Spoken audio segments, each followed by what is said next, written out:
ಎಲ್ರಿಗೂ ನಮಸ್ಕಾರ. ಒಂದನೇ ವಾರ ಮುಗಿಸಿ ಎರಡನೇ ವಾರಕ್ಕೆ ಹೋಗ್ತಿದ್ದೀವಿ ಅಂದರೆ ಒಳ್ಳೆ ಸಿನಿಮಾ ಮಾಡಿದ್ದೀವಿ ಅನ್ನೋ ನಂಬಿಕೆ ನಮಗಿದೆ. ಜನ ಹೇಳಿದ್ದಾರೆ, ನಾವಷ್ಟೇ ಅಲ್ಲ, ನಮ್ಮ ಟೀಮಿಗೆ ಕಾನ್ಫಿಡೆನ್ಸ್ ಇತ್ತು that we have done a good movie. ಒಂದು ವಾರದಿಂದ ಎರಡನೇ ವಾರಕ್ಕೆ ಹೋದಾಗ ಜನನೇ ಹೇಳಿದ್ದಾರೆ ಚೆನ್ನಾಗಿದೆ ಅಂತ. ಇನ್ನು ಕಾಯಬೇಡಿ, ಮುಂದಿನ ವಾರ ನೋಡೋಣ, ಅದ್ರ ಮುಂದಿನ ವಾರ ನೋಡೋಣ, OTT ಅಲ್ಲಿ ನೋಡೋಣ ಅಂತ ಕಾಯಬೇಡಿ. ಒಂದು ಒಳ್ಳೆ ಸಿನಿಮಾ ಬಂದಾಗ ಥಿಯೇಟ್ರಿಗೆ ಬಂದು ನೋಡಿ, ಎಕ್ಸ್ಪೀರಿಯನ್ಸ್ ತುಂಬ ಡಿಫ್ರೆಂಟ್ ಆಗಿರುತ್ತೆ. ಹಾಗೆ ಇನ್ನೂ ಜಾಸ್ತಿ ಟೈಮ್ ಇಲ್ಲ, ಯಾಕಂದರೆ ಇನ್ನೂ ಒಂದು 15 ದಿವಸಕ್ಕೆ ದೊಡ್ಡ ತೆಲುಗು ಸಿನಿಮಾ ಬರ್ತಿದೆ ಅಂತ ನಮ್ಮ ಕನ್ನಡದವ್ರು ಹೆದರೋದು ಬೇಡ ಅನಿಸುತ್ತೆ.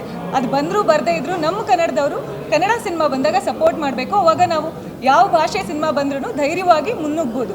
ಸೊ ಈ ಥರ ಸಪೋರ್ಟ್ ನಿಮ್ಮೆಲ್ಲರಿಂದ ಸಿಕ್ಕಿದ್ರೆ ಈ ತಂಡದಿಂದ ಸಾಕಷ್ಟು ಜನ ಮುಂದೆ ಬರ್ತಾರೆ, ಇನ್ನೂ ಬೆಳೀತಾರೆ. ಸೊ ನಿಮ್ಮ ಸಪೋರ್ಟ್ ಬೇಕು. Thank you so much. Thank you.